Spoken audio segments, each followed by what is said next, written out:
नमस्कार, मध्य प्रदेश छत्तीसगढ़ के number 1 news channel IBC 24 पर आप सभी का स्वागत है। मैं हूं आपके साथ हितेश व्यास और आप देख रहे हैं दोपहर की नंबर 1 डिबेट, बड़ी बहस, जिसमें आज छत्तीसगढ़ के महत्वपूर्ण विषय को लेकर हम आपके सामने हाजिर हुए हैं। छत्तीसगढ़ में सरकारी स्कूलों और शिक्षकों के युक्तियुक्तकरण को लेकर प्रदेश के सभी शिक्षक संघ ने सरकार के खिलाफ मोर्चा खोल दिया है, क्योंकि सरकार ने यह साफ कर दिया है कि युक्तियुक्तकरण होगा। अब युक्तियुक्तकरण के नाम पर सेटअप से छेड़छाड़ करने का आरोप लगा रहे हैं शिक्षक संघ, और पूरे प्रदेश में करीब 23 शिक्षक संघ हैं। इन्होंने मंत्रालय घेराव का ऐलान कर दिया है। सभी संघ के पदाधिकारियों ने रायपुर में एक प्रेस कॉन्फ्रेंस की और उस प्रेस कॉन्फ्रेंस में यह जानकारी दी कि मंत्रालय घेराव ये करने जा रहे हैं। पदाधिकारियों ने बताया कि कल प्रदेश भर से हजारों शिक्षक रायपुर में जुटेंगे और यहां से मंत्रालय घेराव करने के लिए निकलेंगे। शिक्षकों का आरोप है कि युक्तियुक्तकरण की आड़ में साल 2008 का जो सेटअप यानी जो नियम बनाया गया था, उस नियम को तोड़ा जा रहा है, उसे बदला जा रहा है।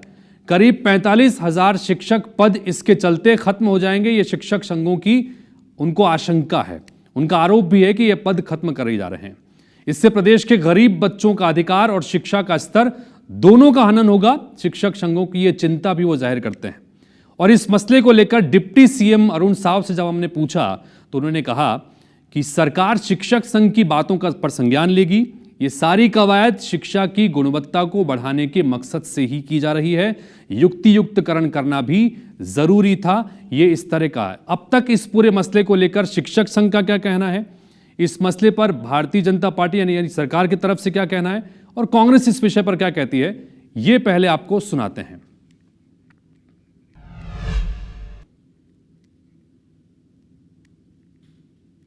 देखिए, सरकार हम युक्तियुक्तकरण का विरोध नहीं कर रहे हैं। सरकार से हमारी यही मांग है कि जो 2008 का सेटअप है, प्राथमिक शाला में 1+2 और माध्यमिक शाला में 1+4, तो सरकार उसमें कटौती कर रही है। निश्चित रूप से जो निर्देश जारी हुआ है युक्तियुक्तकरण का, उसमें 2008 के सेटअप से छेड़छाड़ कर रही है और लगभग जो है सुनियोजित तरीके से पदों को समाप्त करते जा रही है और लगभग 45,000 पद जो है एक झटके में समाप्त किया जा रहा है। सबसे पहले तो जो पद की कटौती हो रही है, भाई हमारा युक्तियुक्तकरण कोई विरोध नहीं है।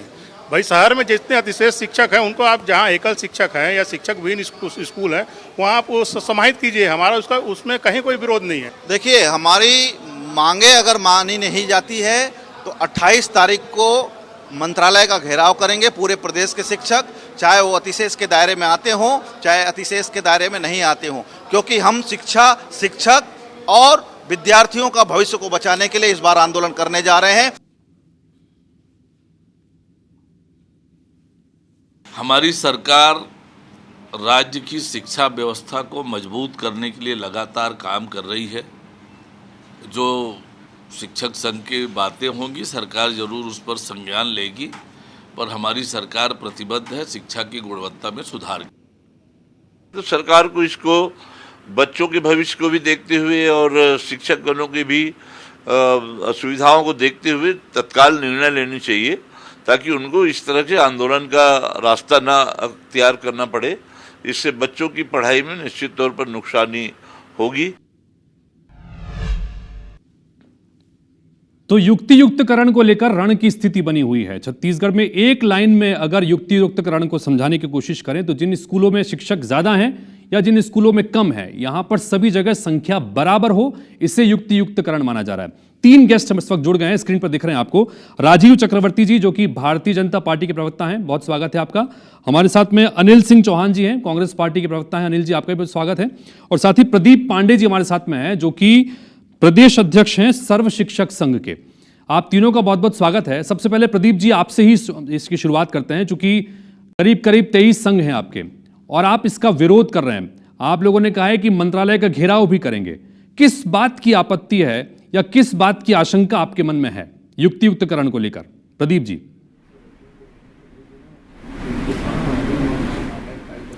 देखिए व्यास जी, सबसे पहले तो मैं आपको धन्यवाद देना चाहूँगा। IBC 24 ने शिक्षा और शिक्षकों से जुड़ी हुई इस महत्वपूर्ण मुद्दे को लगातार उठाया है।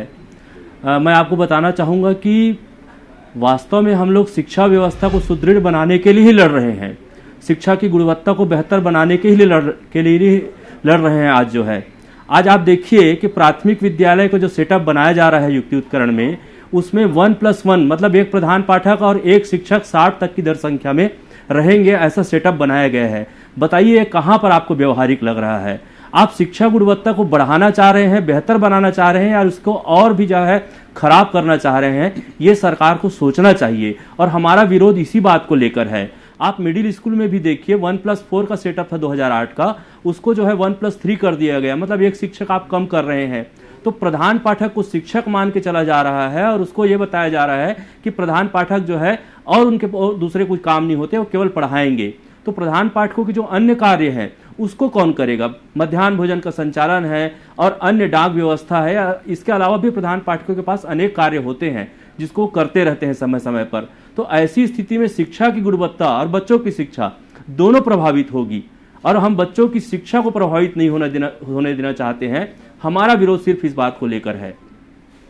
ठीक है, तो राजीव जी यहाँ पर जैसे कि आपने सुना, मैं चूंकि इस पर मेरे बहुत सारे सवाल हैं, मैं भी प्रदीप जी आपसे वो सारे सवाल भी पूछूंगा, लेकिन राजीव जी जो उनकी बात है वो ये कह रहे हैं कि युक्तियुक्तकरण का हम विरोध नहीं कर रहे हैं भाई, जहां अतिशेष हैं या फिर ज्यादा हैं वहां पर आप उन्हें मैनेज करिए। उनका ये कहना है कि जो व्यवस्था बदली जा रही है इस व्यवस्था से गुणवत्ता पर असर पड़ेगा, इस पर आपकी राय?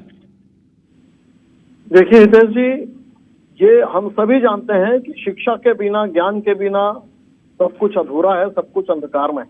और ज्ञान की ज्योति जो जलाने वाले, अलग जगाने वाले शिक्षक हमारे समाज के अनिवार्य तत्व है, हमारे अनिवार्य अंग है।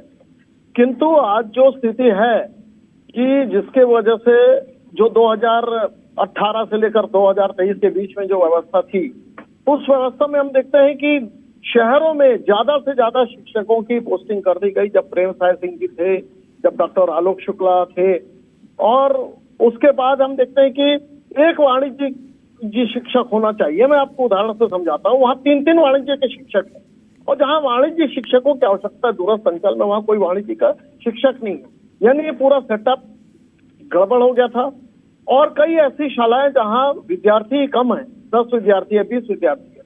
तो मैं बिल्कुल प्रदीप जैन साहब थे और जो दुबे साहब है उनकी भी मैं पिछले दिनों कुछ बहस के दौरान था, तो उनकी बातें भी ठीक है। जो सेटअप है 1+1+1 या 2+1 होना चाहिए, और अभी नई शिक्षा व्यवस्था भी आई है।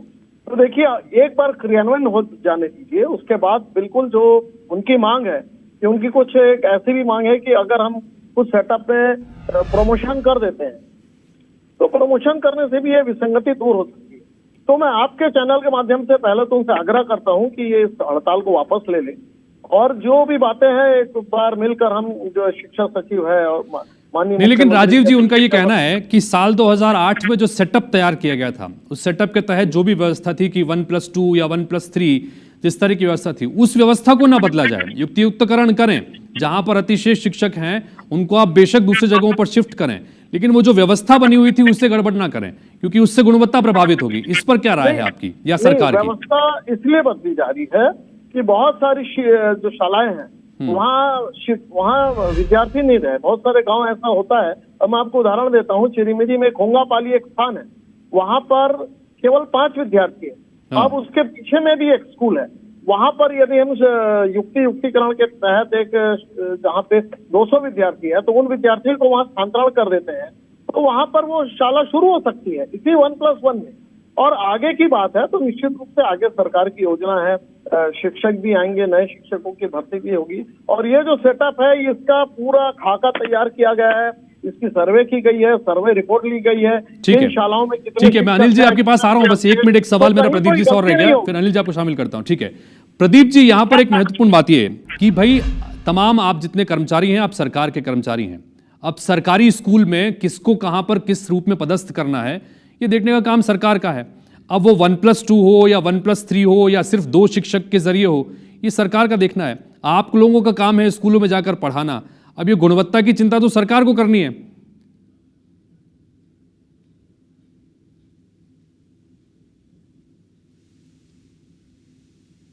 समाज को भी करनी है, और शिक्षक होने के नाते एक शिक्षक को भी गुणवत्ता की चिंता करनी चाहिए, और वही हम लोग कर रहे हैं।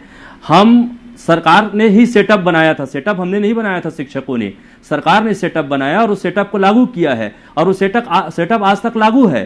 तो वो सेटअप जब तक नया नहीं बदलता है तब तक आप किस तरह से उस सेटअप के साथ छेड़छाड़ कर सकते हैं? रही बात गुणवत्ता की, तो गुणवत्ता हम सब चाहते हैं, सरकार अगर चाहती है तो हम भी चाहते हैं कि बच्चों की गुणवत्ता है, लेकिन बच्चों की गुणवत्ता आने के लिए जरूरी है कि उस कक्षा में बच्चों के साथ शिक्षक हो। शिक्षक के बगैर गुणवत्ता कैसे आएगी? आप सोच कर देखिए, 5 कक्षाएं हैं, 5 कक्षाओं में 2 शिक्षक यदि रहेंगे तो बाकी के 3 कक्षाओं में कौन रहेगा, और उन बच्चों के साथ जो है शिक्षा की गुणवत्ता कौन लाएगा? दूसरी सबसे महत्वपूर्ण बात जो है, शिक्षा के साथ बच्चों की सुरक्षा की जिम्मेदारी कौन लेगा? आप देखिए कि यदि 2 कक्षाओं में शिक्षक हैं, 3 कक्षाएं खाली हैं, छोटे बच्चे हैं, आपस में लड़ लेते हैं, एक दूसरे को नुकसान पहुंचा देते हैं, कहीं बाहर निकल जाते हैं शिक्षक के अभाव में, तो उन बच्चों के साथ यदि कोई अनहोनी दुर्घटना घट जाती है तो ऐसी स्थिति में उस बच्चों की सुरक्षा की जिम्मेदारी कौन लेगा? यह सबसे बड़ा मुद्दा है। तो एक कक्षा में बच्चों के साथ, चूंकि छोटे बच्चे होते हैं, उनके साथ एक शिक्षक तो होने ही चाहिए। बिना बच्चों के न तो गुणवत्ता आ सकती है और न ही उन बच्चों की सुरक्षा की कोई जिम्मेदारी ठीक है। प्रदीप जी, कुछ आंकड़े भी मेरे पास में है, वो आंकड़ों को लेकर भी मैं आपसे सवाल करूंगा। गुणवत्ता को लेकर आप चूंकि बात करते हैं, शिक्षा की गुणवत्ता की जिम्मेदारी अधिकार जाहिर तौर पर टीचर्स की भी आपने खुद स्वीकार किया, मैं उस पर बात करूंगा, लेकिन अनिल जी को भी चर्चा में शामिल करता हूं एक बार में। अनिल जी, आपकी क्या प्रतिक्रिया? चूंकि 2008 का एक सेटअप था, उसको बदला जा रहा है, युक्तियुक्तकरण हो रहा है, आपकी प्रतिक्रिया क्या? कांग्रेस पार्टी किस तरह से देखती है? हितेश जी, आपको और साथी पैनलिस्टों को और IBC 24 के विद्वान दर्शकों को मेरा नमस्कार। हितेश जी, एक बहुत स्पष्ट बात है जिस पर मैं आपका ध्यान आकृष्ट करूंगा कि यह सेटअप क्यों बना। 2008 में जो ये सेटअप बना, इसलिए बना कि शिक्षक कैसे अध्यापन का कार्य भी कर सके, स्कूल के दूसरे काम जैसे रजिस्टर मेंटेन करना है, मध्याह्न भोजन है और दूसरे काम वो किस तरह कर पाए, इसलिए ये सेटअप तैयार किया गया था। क्या स्कूलों में क्लर्क की पृथक से नियुक्ति हो गई, या कोई सहायक स्टाफ दे दिया गया है, या कुछ और चेंजेस किए गए हैं? अगर नहीं किए गए हैं तो आप खुद सोचिए हितेश जी कि जब एक शिक्षक स्कूल का रजिस्टर भी मेंटेन करेगा, डाक भी देखेगा, मध्याह्न भोजन भी देखेगा, कि दूसरी व्यवस्थाएं भी देखेगा, तो कैसे संभव है कि एक प्रधान पाठक भी रहेगा और एक शिक्षक, सिर्फ 2 शिक्षकों में पूरी प्राइमरी स्कूल संभल जाएगी? आप गुणवत्ता का सवाल यहाँ देखिए, बच्चों पे कैसे ध्यान केंद्रित कर पाएंगे? दूसरी बात, सरकार चाहे किसी भी दल की हो, शिक्षकों से शिक्षा के अलावा भी दूसरे बहुत से काम लिए जाते हैं, चाहे वो जनगणना हो, चाहे चुनाव हो, चाहे दूसरी तरह के काम हो।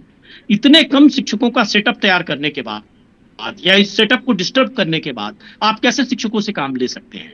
हमारा कहना यह है, हम शिक्षकों की इस मांग से इसलिए सहमत हैं कि आप अव्यवहारिक निर्णय ले रही है सरकार इस अव्यवहारिक निर्णय के माध्यम से शिक्षकों को गंभीर समस्या में डाल रही है।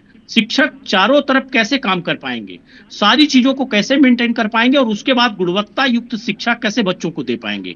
दूसरी बात आप देखिए, शिक्षकों का पद समाप्त करने के लिए जो षड्यंत्र चल रहा है, कई सरकारी हजारों की संख्या में शासकीय स्कूल इस तरह से बंद की जाएंगी, ये जो षड्यंत्र चल रहा है, हमारा कहना है आप व्यवस्था को दुरुस्त करने की बजाय व्यवस्था को बिगाड़ रहे हैं। ठीक है राजीव जी, इसका जवाब दीजिएगा। वो कह रहे हैं कि व्यवस्था को दुरुस्त करने की बजाय व्यवस्था बिगड़ने का इसमें काम होगा। 45,000 के करीब ऐसे पद हैं जो समाप्त हो जाएंगे, इस तरह की आशंका शिक्षक संघ भी जाहिर कर रहा है। इस पर आपकी प्रतिक्रिया राजीव जी? देखिए, ये आशंका पूरी तरह से निर्मूल है। इसको बनाने में बहुत मेहनत की गई है। 2008 की सेटअप के बाद एक सर्वे किया गया, फुल प्रूफ सर्वे किया गया, और सर्वे करने के बाद जितने शिक्षक है, जितने शालाएं हैं, जितने छात्र हैं और आने वाले अनुपात के जो शाला प्रवेश करेंगे, उनको मिलाकर ये सेटअप तैयार किया गया। कांग्रेस अगर इतनी ही वो रहती तो आपको एक छोटा सा उदाहरण दे दूं, जो शासकीय दानी स्कूल है हितेश जी, वहां पर 72 शिक्षकों की नियुक्ति की गई है, जबकि वहां पर आवश्यकता है 32 स्टाफ की, तो 40 अतिरेक है। और वहीं हमारे घर के आसपास अगर हम तो राजीव जी, क्या आपको नहीं लगता कि ये जो नियुक्ति की व्यवस्था है, ये पारदर्शी होनी चाहिए? किसी एक स्कूल में अगर 72 शिक्षक की नियुक्ति हो गई तो ये नियुक्ति करने वाला भी तो शिक्षा विभाग सरकार के अधीन ही है। अगर ये कहीं पर अतिशेष हो रहे हैं, ज्यादा हो रहे हैं, कहीं कहीं ऐसे स्कूल है जहां पर एक शिक्षक भी नहीं है, ये सारा देखने की जिम्मेदारी भी तो शिक्षा विभाग की ही है। हाँ, शिक्षा विभाग इसीलिए इसको लेकर आया। ये जो अभिनव प्रयोग कर रही है, जो नवाचार कर रही है युक्तिकरण का, उसी का ही अंग है। और शिक्षक बंधु भी इस पर सहमत है, केवल उनकी असहमति इसमें है कि 1+1+1 होना चाहिए। हाँ। तो हम भी उनको कह रहे हैं कि जो ये 1+1+1 ठीक है। अनिल जी कुछ कहना चाह रहे हैं? अनिल जी अपनी बात रखिएगा। पहले आप इसको देख लीजिए। हितेश जी, मैं ये कहना चाहता हूँ कि राजीव जी कह रहे हैं कि हमने सर्वे कराया, मेरा कहना है कौन सी कमेटी बनी, किस तरह का सर्वे हुआ, क्या दावा आपत्ति मंगाया गया, क्या डेमोक्रेसी में जो सुझाव मांगे जाते हैं वो सुझाव मांगे गए, आपने पूरे सेटअप को डिस्टर्ब करने का काम किया, कौन से एक्सपर्ट्स की आपने सलाह ली, क्या शिक्षक संघों से आप कोई दावा आपत्ति मंगाए, आप पूरे सेटअप को डिस्टर्ब कर रहे हैं, आप ये हजारों स्कूल बंद करने का षड्यंत्र कर रहे हैं, 45,000 शिक्षकों का पद समाप्त करने की बात कर रहे हैं, और लोकप्रिय चैनलों पर जब बहस होती है तो आप हो हंगामा करके डिस्टर्ब करना चाहते हैं, कुतर्क करते हैं। मैं तो हितेश जी चुनौती दे रहा हूं कि तर्कों पे बात करे भारतीय जनता पार्टी कि अगर इस सेटअप को डिस्टर्ब करना था तो आपको एक्सपर्ट्स नियुक्त करने चाहिए, एक सेटअप तैयार करने के बाद दावा आपत्ति बनानी चाहिए, उस दावा आपत्ति के बाद जो निचोड़ आता उसके तहत आप पूरा ये सेटअप तैयार करते और फिर एक फुल प्लान के साथ आप नए सिरे से। ठीक है राजीव जी, एक सवाल और, राजीव जी एक सवाल मेरा ये कि अगर शिक्षा की गुणवत्ता की बात हो रही है तो सारे व्यक्ति, प्रदेश का एक एक व्यक्ति, स्वयं हम भी इस बात को लेकर तैयार हैं कि हाँ, शिक्षा की गुणवत्ता को सुधार होने के लिए जो कदम उठाए जाने चाहिए वो उठाए जाने चाहिए। लेकिन एक तरफ आप देखिए कि कोई निजी स्कूल ऐसे हैं जहां पर प्रति क्लास में, एक कक्षा में कितने छात्र हैं उसके आधार पर शिक्षकों की नियुक्तियां वहां पर होती है। कोई छोटे छोटे स्कूल में भी आप देख लें। अब आप कंपटीशन की बात करते हैं प्राइवेट स्कूलों से, हम यहाँ पर पूरे स्कूल में जितने छात्र हैं उसके आधार पर हम शिक्षकों की नियुक्ति के बारे में सोच रहे हैं, और उसमें भी जो एक फॉर्मूला पहले था उसको चेंज करने को लेकर। क्या आपको नहीं लगता कि इस दिशा में भी अब काम करने की जरूरत है, देखने की जरूरत है? बिल्कुल, बहुत बहुत कुछ आवश्यकता है। देखिए, नई शिक्षा व्यवस्था आ गई है। 1986 में कोठारी कमीशन ने आखिरी शिक्षा व्यवस्था लागू की थी, उसके बाद कोई नई शिक्षा नीति नहीं आई है। अभी जो नई शिक्षा नीति आई है उसमें निश्चित रूप से सर्वांगीण विकास होगा। प्रधानमंत्री PM श्री योजना भी लागू हो गई है, तो शिक्षा के व्यवस्था में आमूलचूल परिवर्तन हो रहा है, और ये भी उसी का एक अंग है जो जिस प्रकार से युक्तिकरण किया गया है। और इसको लागू होने के बाद भी हम चुप नहीं बैठेंगे, उसके बाद और भी नवाचार होते रहेगा, और भी प्रयोग करेंगे आप। और ये भारतीय जनता पार्टी की सरकार का ये प्रयोग है कि अप्रयोग है और सार्थक प्रयास है कि शिक्षा का सर्वांगीण विकास हो, रोजगार, प्रयोगशाला मत बनाइए राजीव जी इस प्रदेश को। ये प्रयोग करने के समय नहीं है, ठोस प्लान के साथ काम करने का समय है। आपके इन प्रयोगों पर ही हमें आपत्ति है। प्रयोग तो आप लोगों ने किया, प्रयोगशाला मत बनाइए प्रदेश को।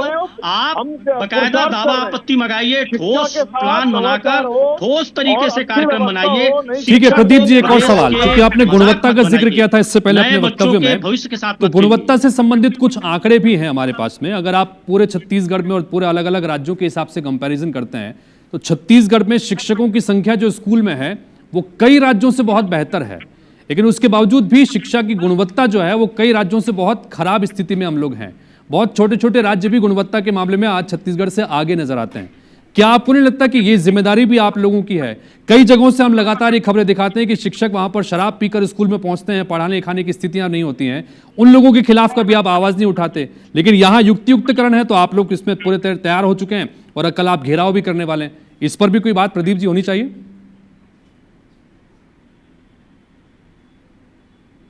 बिल्कुल होनी चाहिए, और जैसा कि मैंने कहा कि शिक्षा की गुणवत्ता पर ध्यान देना हमारा भी कर्तव्य है, समाज का भी कर्तव्य है। सर, मैं आपको बताना चाहूँगा कि शिक्षा की गुणवत्ता केवल शिक्षक के भरोसे नहीं होता है। शिक्षा की गुणवत्ता के लिए और भी कारक जो है वो जिम्मेदार होते हैं। जैसे आपके स्कूल का इंफ्रास्ट्रक्चर कैसा है, वातावरण कैसा है, वहाँ पर TLM कैसा है, वहाँ पर अन्य सुविधाएं किस प्रकार से मिल रही हैं, क्या बच्चों को वह शिक्षक विद्यालय आकर्षित कर रहा है या नहीं कर रहा है, ऐसी अनेक चीजें होती हैं। इसके अलावा बच्चों की मानसिक स्थिति और उसका पारिवारिक वातावरण यह भी जिम्मेदार होता है। तो ये सारे चीजों को मिलाकर शिक्षा की गुणवत्ता सुनिश्चित होती है।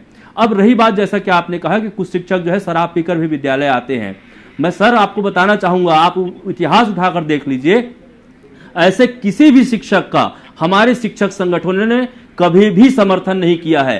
विरोध भी तो नहीं किया, इसके खिलाफ जब भी कार्रवाई हुई है हमने विरोध भी तो नहीं किया है। आप लोगों के संघ कभी आगे आकर ये बोलता है कि कोई शिक्षक अगर शराब पीकर आ रहा है तो उसे नौकरी से हटाया जाए? नहीं, निश्चित तौर पे विरोध होता है। आप देखिए, आप उनके न्यूज होते हैं, उनके समाचार होते हैं, जहां पर आप डालते हैं उनको, हम जब दूसरे ग्रुप में व्हाट्सएप में उसको शेयर करते हैं तो हमारे शिक्षक कड़ी निंदा करते हैं उसका। ठीक है, समय की थोड़ी सी पाबंदी मेरे पास है। राजीव जी, फाइनल कमेंट चाहूंगा, मात्र 20 सेकंड में आंदोलन करने की जरूरत पड़े। क्या शिक्षकों को जो दीगर कामों में लगाया गया है, प्रदीप जी एक मिनट, जहां पर शिक्षकों को बहुत दीगर कामों में लगाया गया है, शिक्षा के अलावा बहुत सारे कामों में लगते हैं, इससे भी गुणवत्ता प्रभावित होती है। क्या इस दिशा में भी सरकार कुछ काम कर रही है? अगर आप फॉर्मूला बदल रहे हैं तो कम से कम ये तय कीजिए कि शिक्षक सिर्फ पढ़ाएंगे और कुछ नहीं करेंगे। 20 सेकंड में। बिल्कुल, जो शिक्षकों को चुनावी कार्य में, सर्वे के कार्य में, जनसंख्या की काउंटिंग में लगाया जाता है, उन कामों से भी अब धीरे धीरे हम निवृत्त कर रहे हैं, कम कर रहे हैं। अभी ऑनलाइन बहुत सारी व्यवस्था के आने के बाद और थर्ड पार्टी जब हम काम देते हैं किसी को, तो उसके द्वारा धीरे धीरे अब ये इस दिशा में ये काम चल रहा है कि शिक्षकों का अन्य कार्यों में कम उपयोग हो, शिक्षक केवल शिक्षकीय कार्य करें। इस दिशा में भी एक ठीक है। क्रम अनिल जी, चल रहा है। फाइनल कमेंट आपका, क्या सलाह देना चाहेंगे? विपक्ष में एक महत्वपूर्ण जिम्मेदारी विपक्ष की भी होती है, क्या सलाह देना चाहेंगे? इस वक्त क्या करना चाहिए सरकार को? 20 सेकंड में। देखिए, हमारा कहना है कि सरकार को प्रदेश को और जो प्राथमिक शिक्षा है बच्चों की, उसको प्रयोगशाला नहीं बनाना चाहिए। जो प्रयोग राजीव जी कह रहे हैं, हम उसके विरोध में हैं। दूसरी बात, अगर आप शिक्षकों से काम नहीं लेंगे तो किससे लेंगे, इसका कोई ठोस उपाय नहीं बता रहे हैं। हर स्कूल में क्लर्क की नियुक्ति करनी चाहिए, जिससे वो छोटे मोटे काम, चाहे वहां के वाउचर, बिल, वहां के रजिस्टर मेंटेन कर सके। दूसरी बात, शिक्षकों को युक्तियुक्तकरण को लेकर एक्सपर्ट की टीम बननी चाहिए, दावा आपत्ति मंगाया जाना चाहिए और बहुत ठोस प्लान के साथ इस प्रदेश की शिक्षा प्रणाली को छेड़ना चाहिए। ठीक है प्रदीप जी, फाइनल कमेंट आपका भी। षड्यंत्र और हजारों शिक्षकों ये को डेडलाइन खत्म की करने स्थिति नहीं का, बननी चाहिए, डेडलॉक खत्म स्थिति नहीं होनी चाहिए, कोई रास्ता निकलना ये चाहिए। इस दिशा में भी आपको कोशिश करनी चाहिए सरकार के साथ में। क्या कहेंगे? 20 सेकंड में अपनी बात रखिएगा।